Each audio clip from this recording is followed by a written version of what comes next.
नमस्ते and welcome to the healthy life channel. मेरा नाम है श्वेता और आज हम चर्चा करने जा रहे हैं डायबिटीज़ के कुछ घरेलू नुस्खों के बारे में। अगर आपको भी डायबिटीज़ है और आप अपनी ब्लड शुगर मेंटेन करने के लिए या कंट्रोल करने के लिए किसी तरह का रामबाण उपाय सोच रहे हैं या फिर कोई मिरेकल सोल्यूशन ढूंढ रहे हैं, तो मैं आपको बता दूं कि डायबिटीज़ ठीक करने के सिर्फ 3 ही स्टैंडर्ड सोल्यूशंस हैं। उनमें से सबसे पहला है आपकी डाइट, यानी आप क्या आहार लेते हैं, क्या खाना खाते हैं, ये सबसे ज़रूरी है। इसके बाद आता है एक्सरसाइज या व्यायाम। आप अपनी लाइफस्टाइल कैसे मेंटेन करते हैं, आप कितने एक्टिव रहते हैं, ये बहुत ज़रूरी है। और तीसरा है दवाइयाँ या फिर इंसुलिन। तो ये 3 ही इलाज हैं जो डायबिटीज़ के एक्चुअल सोल्यूशन हैं। इसके अलावा जो भी घरेलू नुस्खे हैं, आयुर्वेदिक दवाइयाँ हैं, हर्बल दवाइयाँ हैं, ये सब आपकी मदद कर सकते हैं ब्लड शुगर कंट्रोल करने में। लेकिन अगर आप मुझे पूछेंगे कि क्या इनसे डायबिटीज़ का परमानेंट इलाज हो सकता है, तो आई एम सॉरी, ऐसा नहीं है। क्योंकि डायबिटीज़ के लिए कोई भी ऐसा क्विक फिक्स सोल्यूशन या फिर कोई मिरेकल सोल्यूशन नहीं होता। आपको अपनी ब्लड शुगर कंट्रोल करने के लिए डाइट और एक्सरसाइज और दवाइयाँ लेनी ही पड़ती हैं। लेकिन हाँ, कुछ चीज़ें ऐसी हैं जैसे कि मेथी दाना है, एप्पल साइडर विनेगर है, जामुन के सीड्स हैं, इन पे काफ़ी कुछ रिसर्च हुई है और इसमें पता चला है कि ये चीज़ें भी हमारी ब्लड शुगर को मेंटेन करने में या इसे लो करने में मदद करती हैं। लेकिन इन सॉल्यूशंस को आप सिर्फ अपनी डाइट और दवाइयों के साथ सप्लीमेंट के तौर पर ले सकते हैं। अगर आप ये सॉल्यूशन ट्राई भी करते हैं घर पे, तो अपनी दवाइयाँ कभी भी बंद मत कीजिए। आज इस वीडियो में हम चर्चा करेंगे 2 घरेलू नुस्खों के बारे में, जिसमें से एक है मेथी दाना और दूसरा है एप्पल साइडर विनेगर। तो सबसे पहले शुरू करते हैं मेथी दाना से। मेथी दाना बहुत ही पुराना इलाज है डायबिटीज़ के लिए एंड आई एम श्योर आप में से भी कई लोग ऑलरेडी ट्राई कर चुके होंगे। तो मेथी दाना में ऐसी क्या स्पेशलिटी है जिससे ब्लड शुगर कम हो सकती है? मेथी दाना जो है, इसमें एक तरह का सॉल्युबल फाइबर पाया जाता है। ये सॉल्युबल फाइबर जो है, जब आप इसको पानी के साथ लेते हैं, ये एक तरह का जेल फॉर्म करता है, जिसकी वजह से कार्बोहाइड्रेट्स का डाइजेशन और एब्जॉर्प्शन स्लो हो जाता है। अगर कार्बोहाइड्रेट्स जल्दी से एब्जॉर्ब नहीं होंगे तो ये हमारी ब्लड शुगर भी जल्दी नहीं बढ़ाएंगे। मेथी दाना में कुछ ऐसे कंपाउंड्स पाए जाते हैं जो हमारे बीटा सेल्स को एक्टिवेट करते हैं इंसुलिन प्रोडक्शन के लिए। इससे इंसुलिन का प्रोडक्शन भी बढ़ता है और इंसुलिन की सेंसिटिविटी भी बढ़ती है। इसके साथ साथ मेथी दाना में कई ऐसे एंटीऑक्सीडेंट्स पाए जाते हैं, पॉलीफिनॉल्स पाए जाते हैं, जो हमारी बॉडी में इन्फ्लेमेशन कम करते हैं।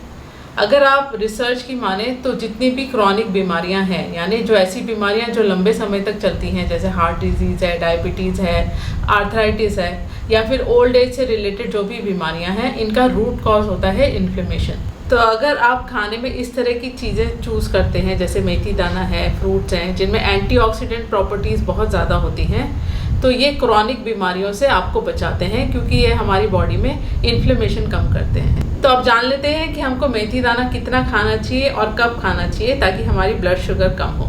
मेथी दाना खाने का सबसे अच्छा तरीका है कि आप इसको रात को पानी में भिगो के रख लें और सुबह उठ के आप ये मेथी दाना और पानी साथ में ले लें। अगर आपको इस तरह मेथी दाने काफ़ी कड़वे लगते हैं, आप खा नहीं पाते सुबह, तो आप इसको पानी में बॉईल कर लीजिए और सिर्फ वो पानी पी लीजिए, वो भी काफ़ी इफ़ेक्टिव होता है।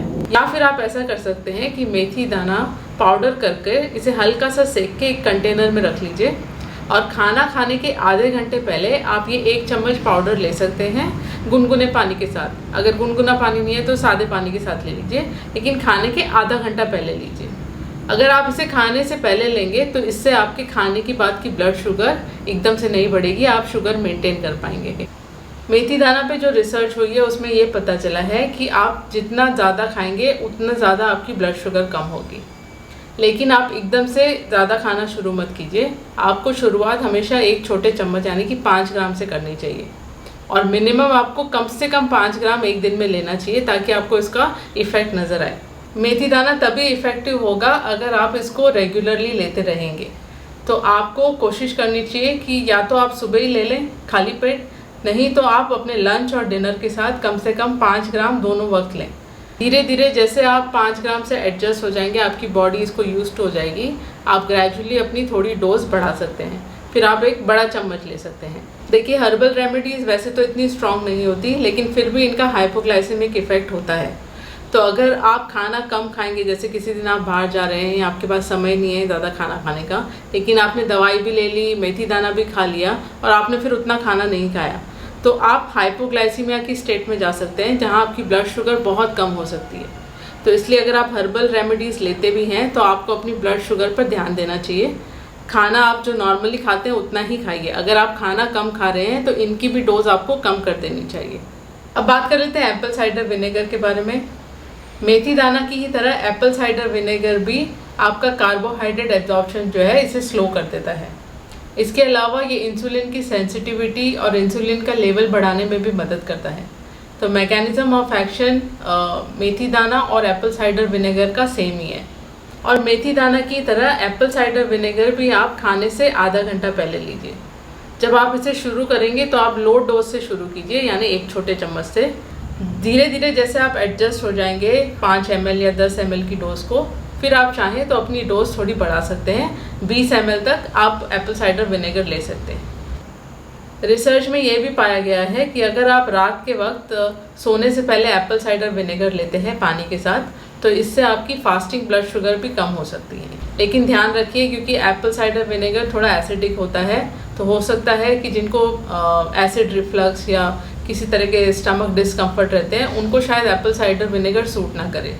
तो आप जब भी कोई ऐसी रेमेडी लेना शुरू करते हैं तो अपनी हेल्थ पर ध्यान दीजिए कि आप कोई नए सिम्टम्स तो नहीं हो रहे, और अपनी ब्लड शुगर मॉनिटर ज़रूर कीजिए।